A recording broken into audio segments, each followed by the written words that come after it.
The materialistic demeanor cannot possibly stretch to the transcendental autocrat who is ever inviting the fallen conditioned soul to associate with him through devotion or eternal serving mode.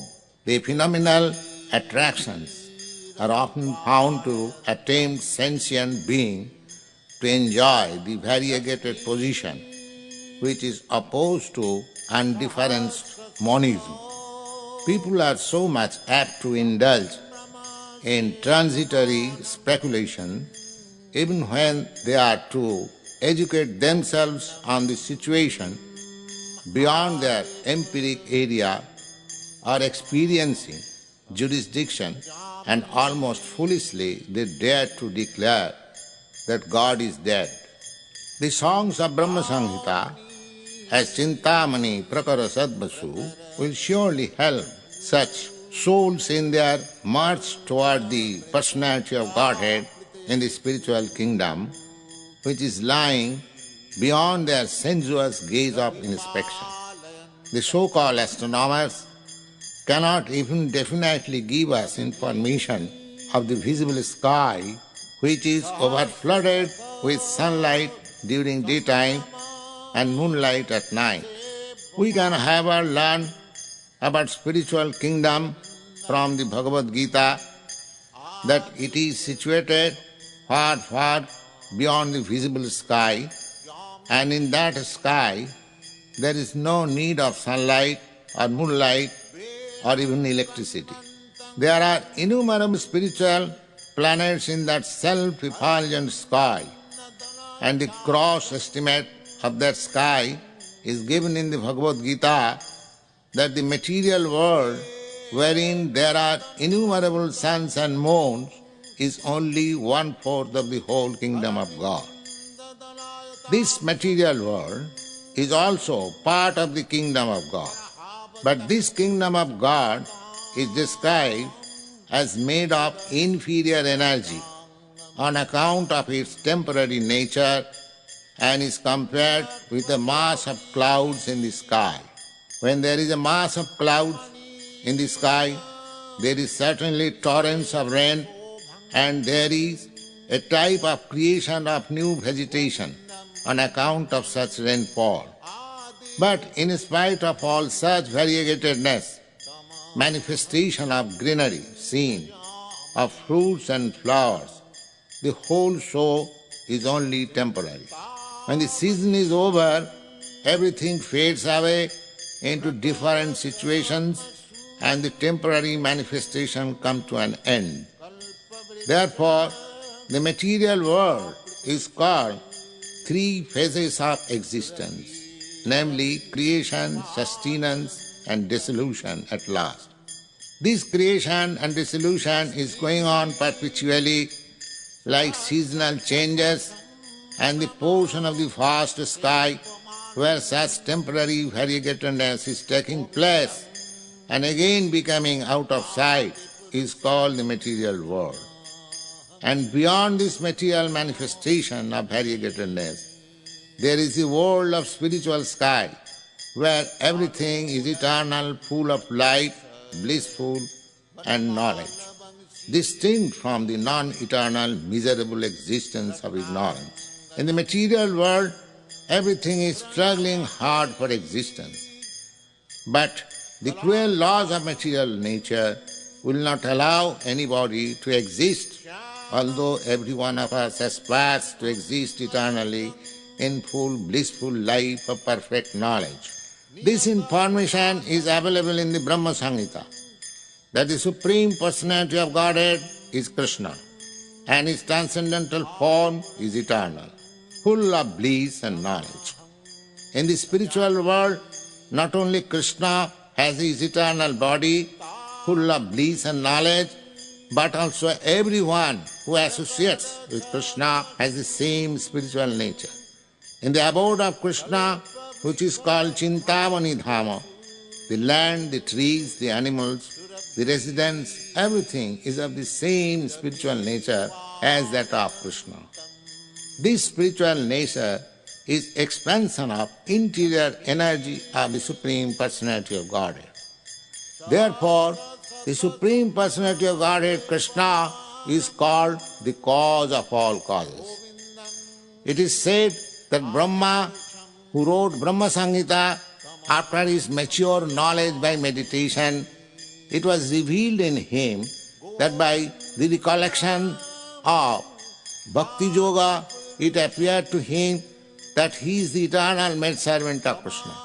Though other mysteries in regard to the condition of the maidservant of Krishna were not revealed to him, Brahma, by dint of his searching self-consciousness, became well acquainted with the ocean of truth.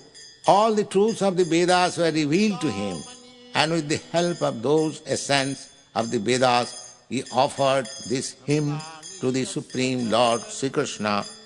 Sriman Mahaprabhu, Lord Chaitanya, has taught this hymn to his favorite disciples inasmuch as it fully contains all the transcendental truths regarding Vaishnava philosophy. The audience, the hearers of this record, are requested to study and try to enter into the spirit of this hymn with great care and attention as a regular daily function. The first verse is translated, I worship Govinda, the primal Lord, the first progenitor, who is tending the cows, fulfilling all desires in the abodes built with spiritual gems, surrounded by millions of purpose trees, always served with great reverence and affection by hundreds of thousands of Lakshmis or Gopis. By the word Chintamani is meant transcendental gem.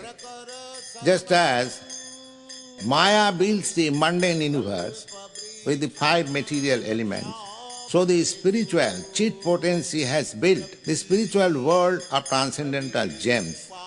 The Chintamani, which serves as material in the building of the above Supreme Lord's place, Goloka, is a far rarer and more agreeable entity than the philosopher's stone. The purpose tree only the fruits of piety, wealth, fulfillment of desires and liberation. But the purpose trees in the abode of Krishna bestows innumerable fruits, yielding the fulfillment of desire for oceans of milk in the shape of the 14 love-showering transcendental bliss that take away with the hunger and thirst of all pure devotees. The trees in the abode of Lord Krishna can supply anything desired by the devotees. The devotees residing in the abode of Krishna have not desired to fulfill. Still, there are variegated transcendental desires of the devotees to satisfy their eternal Lord in loving service. In the material world, a tree can supply only the fruits that it can produce, but in the spiritual world, any tree can supply any amount of fruits or any variety of fruits to the aspirant devotee. The second verse is translated, I worship Govinda, the primal Lord, who is adept on playing on his flute with blooming eyes like lotus petals, with head bedecked with peacock feather, with the figure of beauty tinged with the hue blue clouds, and his unique loveliness charming millions of gopis. The matchless beauty of Krishna, the Supreme Lord, or Govinda, is being described. Krishna, the all-pervading cognizant, has the spiritual form of youth. The form of Krishna is not a fanciful creation of imagination, formed after visualizing the beautiful things of the world like the poet or the artist. When Brahma saw in his ecstasy trance of pure devotion, he is being described. Krishna is engaged in playing upon his flute that attracts the hearts of all living beings. Just as a lotus petal produces a pleasant sight, so the two beautiful eyes of Krishna, who causes the manifestation of our spiritual vision, display the unlimited splendor and beauty of his moon-like face. The loveliness that adorns his head with peacock feather is gorgeous, the surrounding feature of the spiritual beauty of Krishna. Just as a mass of blue clouds offer a specifically soothing, pleasant view, the complexion of Krishna is analogously tinged with a spiritual dark blue color. The beauty and loveliness of Krishna is far more enchanting than that of Cupid multiplied a millionfold. The next verse is translated, I worship Govinda, the primal Lord, round whose neck is swing a garland of flowers beautified with moon locket, whose two hands are adorned with flute and jewel ornaments, who always reveals in pastimes of love, whose graceful, threefold bending form of Samsundar is eternally manifested. In the sloka beginning with Chintamani, Prakara Sadmasu, the transcendental region and the spiritual names of Govinda, in the sloka beginning with Govinda Adi Purusam Tamahang Bhajami, the eternal beautiful form of Govinda, and in this sloka, the amorous pastimes of Govinda, Pranaya Keli, means the amorous pastimes of Govinda, the embodiment of 64 excellences have been described. All the spiritual affairs have come within this scope of description, and the narration of the ecstatic mellow qualities or rasa are included in the spiritual amorous order of Govinda. Lord Krishna, Govinda, is always visible with his eternal consort Radharani. This conjugal living pair is called by Narottam Das Thakur as Jugala Pirit. Jugala Piriti means conjugal love. The conjugal love is existing originally in the Supreme Personality of Godhead, Krishna, and that is reflected only in the material world in a perverted form.